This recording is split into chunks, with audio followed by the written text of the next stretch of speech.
오늘 함께 묵상할 성경 말씀은 예레미야 13장 15절에서 27절 말씀입니다. 예레미야 13장 15절에서 27절 말씀입니다. 오늘은 22절, 23절 말씀을 읽겠습니다. 내가 마음으로 이르기를 어찌하여 이런 일이 내게 닥쳤는고 하겠으나 내 죄악이 크므로 내 치마가 들리고 내 발 뒤꿈치가 상함이니라. 구스인이 그 피부를 표범이 그의 반점을 변하게 할 수 있느냐? 할 수 있을진데 악에 익숙한 너희도 선을 행할 수 있으리라. 아멘. 오늘 함께 생각할 주제는 슬픈 예감입니다. 이스라엘의 교만에 대하여 진노하신 하나님께서 오늘은 죄와 그 결과에 대해 선포하시고 있습니다. 여기서 16절, 17절은 마지막 경고처럼 들립니다. 15절에서 17절입니다. 제가 읽겠습니다. 너희는 들을지어다. 귀를 기울일지어다. 교만하지 말지어다. 여호와께서 말씀하셨음이라.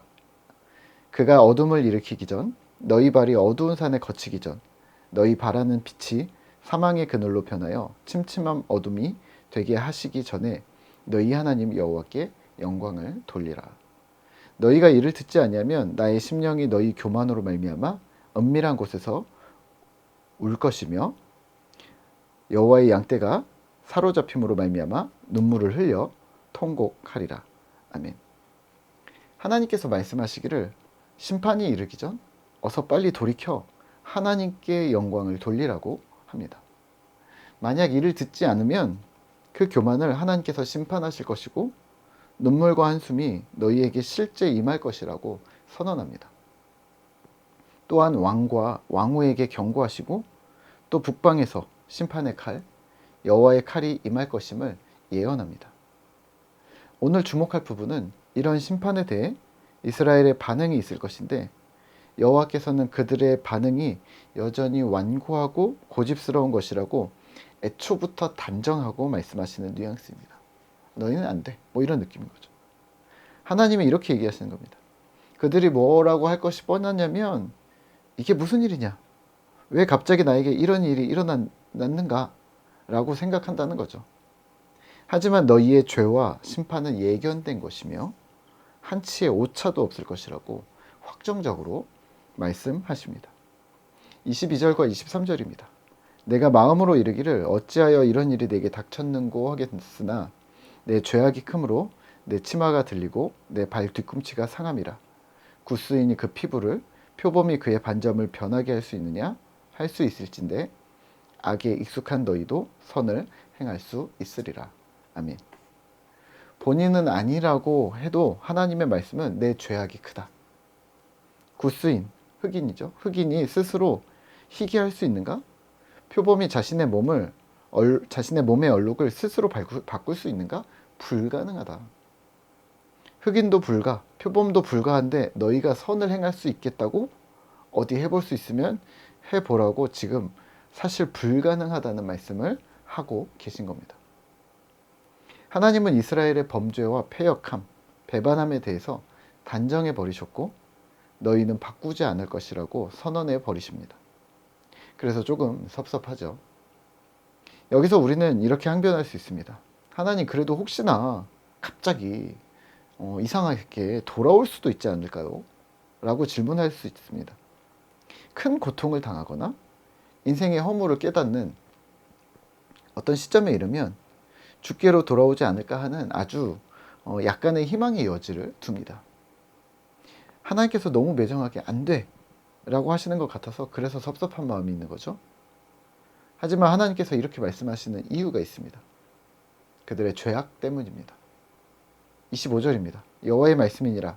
이는 내 몫이요 내가 해하려 정하여 내게 준 분깃이니 내가 나를 잊어버리고 거짓을 신뢰하는 까닭이라. 유다가 하나님을 잊어버리고 거짓을 신뢰합니다. 그 길을 따라 걷습니다. 간음을 행하고 악한 행동을 서슴지 않고 정결함과는 거리가 먼 인생을 걷습니다. 오늘 말씀을 묵상하며 우리는 무엇을 기억해야 할까요? 슬픈 예감은 틀리지 않는다입니다.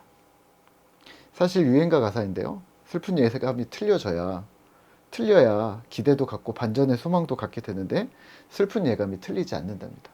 세상 사람들도 그런데 하나님도 그랬다 봅니다. 하나님께서 이스라엘을 향해 이렇게 저주와 심판을 퍼부으셨음에도 불구하고 그들은 돌아왔을까요? 돌아오지 않았을까요? 네, 아직 심판이 실제 임한 것도 아닌데 결국 그 길, 그 수순을 밟습니다. 저주로 서서히 들어가고 심판으로 들어가면서 돌이키지 않습니다. 슬픈 예감이 적중하는 모습입니다. 3000년 전의 이스라엘을 보면서 오늘 우리는 답답해합니다. 왜 그랬는가? 하지만 오늘 우리는요? 우리는 어떤가요? 2023년을 살아가는 신자인 나에게, 우리 공동체에게도 하나님의 메시지가 이미 임하여 있습니다. 하나님을 섬길 것, 하나님의 복음을 따라 정의와 사랑을 이 땅에 흘려보내는 사명이 남녀노소 모든 신자에게 부여되어져 있습니다. 교회를 오래 다녔든 짧게 다녔든 전혀 상관없이 동등하게 부여된 사명이라는 겁니다. 이에 대해 우리는 어떻게 하고 있을까요? 네, 우리는 이 핑계와 이유가 많습니다. 나이가 많아서, 나이가 적어서, 상황이 좋아서, 상황이 나빠서, 감정이 좋아서, 감정이 나빠서, 여건이, 가족이, 체력이, 건강이 등등. 이런 우리를 향해 하나님께서 단정하시지 않으시기를 소망할 뿐입니다. 마치 이스라엘처럼 말이죠. 너 또 안 되지? 또 못한다고 할 거지? 그럴 줄 알았어. 라는 말을 안 들어야 되지 않을까요? 구스인이 표범의 반점을 네가 무엇을 할 수 있겠다고? 오늘 이렇게 결단하면 어떨까요? 무엇이든 도전하면 어떨까요? 슬픈 예감이 적중하지 않도록 반전 매력을 오늘 우리 스스로 만들어내는 거죠. 하나님 앞에서 그런 나의 모습이 굳어지지 않도록 완고한 백성, 고집스러운 백성, 귀가 막히고 목이 곧은 백성, 그렇게 되지 않도록 오늘 우리의 시야를 한 번 더 열어 제끼는 겁니다. 안 만나던 사람을 만나고 또 안 읽던 영역의 책을 읽고 가보지 않은 곳에 가고 그동안 내 영역이 아니라고 생각하고 시도하지 않았던 일들을 해보는 겁니다.